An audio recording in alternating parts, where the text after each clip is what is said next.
एक ब्राह्मणी थी जो बहुत गरीब निर्धन थी, भिक्षा मांगकर जीवन व्यतीत करती थी। एक समय ऐसा आया कि 5 दिन तक उसे भिक्षा नहीं मिली।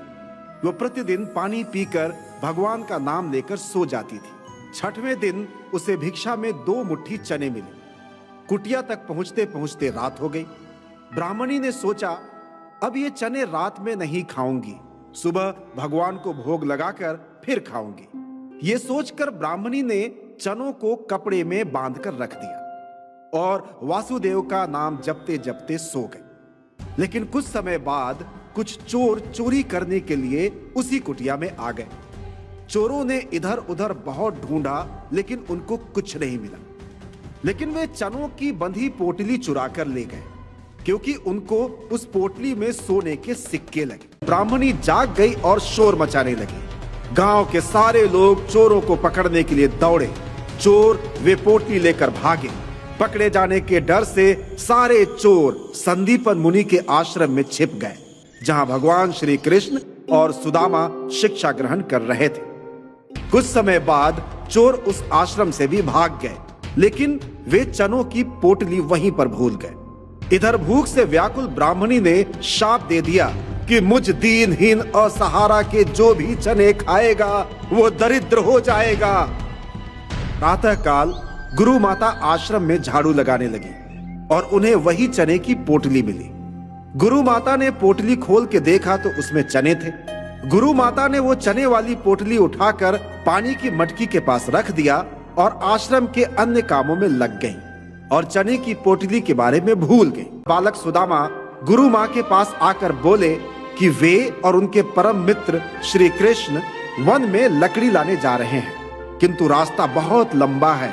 अगर आप रास्ते के लिए हमें भोजन दे देंगी तो जब भी हमें भूख लगेगी हम खा लेंगे। भोजन के नाम से ही गुरु माँ को ध्यान आया कि उन्होंने पानी की मटकी के पास चने की पोटली रखी हुई है। गुरु माता बेहद गरीब थीं, किंतु जितना प्रेम वो सुदामा से करती थीं, उतना ही स्नेह उन्हें श्री कृष्ण से भी था।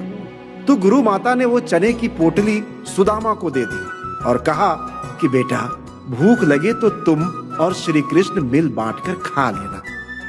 उस चने को देख सुदामा के मन में लालच जाग गया। अब श्री कृष्ण और सुदामा दोनों जंगल की ओर चल। कृष्ण आगे आगे चल रहे थे और सुदामा पीछे पीछे आ रहे थे। तभी अचानक से सुदामा को चने खाने की लालसा हुई। सुदामा ने पास में ही एक बड़ा सा झाड़ देखा और बहाना बनाते हुए अपने सखा श्री कृष्ण से कहा कि मित्र, मुझे बहुत प्यास लग रही है। यहीं पास में ही झाड़ के ठीक पीछे एक तालाब है, तुम यहीं ठहरो, मैं पानी पीकर आता हूँ। श्री कृष्ण मुस्कुराते हुए बोले, ये तो बहुत अच्छी बात है मित्र, मैं भी चलता हूँ तुम्हारे साथ। श्री कृष्ण का जवाब सुन सुदामा मुस्कुराकर बात बनाते हुए बोले, नहीं नहीं मित्र, तुम मत चलो, ये जंगल बहुत घना है, कहीं हम अपना मार्ग भटक न जाएं। तुम यहीं रुको, जिससे मेरे लौटने पर मुझे मार्ग का पता लग सके। श्री कृष्ण तो अंतर्यामी थे, उन्हें हर चीज का भान हो गया। श्री कृष्ण तो अंतर्यामी थे, उन्हें हर चीज का भान हो गया था। उन्होंने वहीं मार्ग पर रुकना स्वीकार किया। सुदामा झाड़ के पीछे चल दिए और खूब आनंद लेकर चने खाने लगे। दूसरी तरफ श्री कृष्ण खड़े मुस्कुरा रहे थे। कुछ ही समय पश्चात सुदामा श्री कृष्ण के पास आए और सुदामा ने श्री कृष्ण को पुनः चलने को कहा, किंतु श्री कृष्ण के नटखट मन में एक शरारत चल रही थी।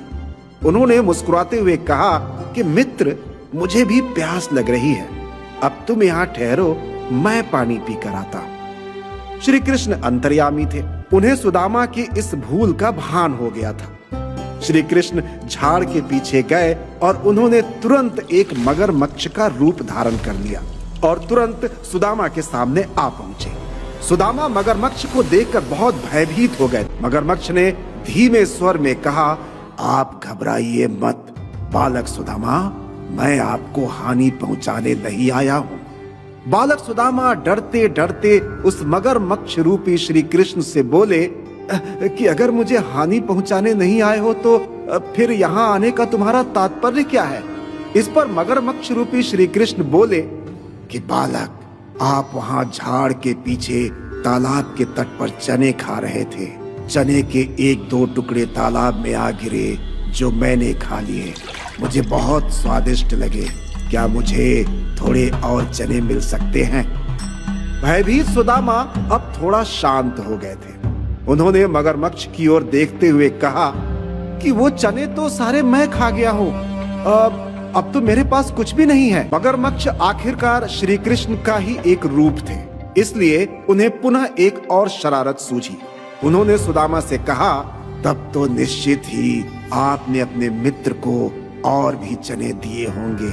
मैं अभी उनके पास जाता हूँ और उनसे चने मांग लेता हूँ। सुदामा मगरमच्छ रूपी श्री कृष्ण की ये बात सुनकर एकदम हड़बड़ा गए और बात संभालते हुए बोले कि नहीं नहीं नहीं नहीं, मेरे मित्र के पास चने नहीं हैं। मैंने उसे चने नहीं दिए।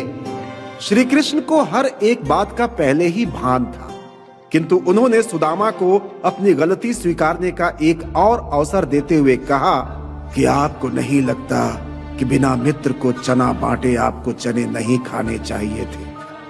अर्थात आपको बराबरी से बांटना चाहिए था। इस पर सुदामा बोले कि नहीं, मुझे ऐसा नहीं लगता, क्योंकि मुझे भूख लगी थी। मगरमच्छ रूपी श्री कृष्ण बिना कुछ बोले वहां से चल दिए। कुछ समय पश्चात श्री कृष्ण अपने असली रूप में सुदामा के समक्ष पुनः आ गए और वो लोग जंगल में आगे बढ़ गए। चलते चलते श्री कृष्ण ने सुदामा को परखने का सोचा और तभी श्री कृष्ण सुदामा से बोले, मित्र, हमें बहुत भूख लगी है, तनिक हमें भी वो चने खिलाओ जो गुरु माँ ने दिए थे। श्री कृष्ण की बात सुन सुदामा तुरंत बोल पड़े, मित्र, वो तो तालाब में ही गलती से गिर गए, हमें क्षमा करो। श्री कृष्ण सुदामा की बात सुन मुस्कुराए और वे दोनों पुनः चलने लगे। तभी वहां उनके सामने अचानक एक शेर आ गया। शेर को देखते ही सुदामा और श्री कृष्ण पेड़ पर चढ़ गए और शेर के जाते ही सुदामा की नजर दूसरे पेड़ पर लगे लाल फलों पर पड़ी। फलों को देखते ही सुदामा को पुनः भूख लगाई।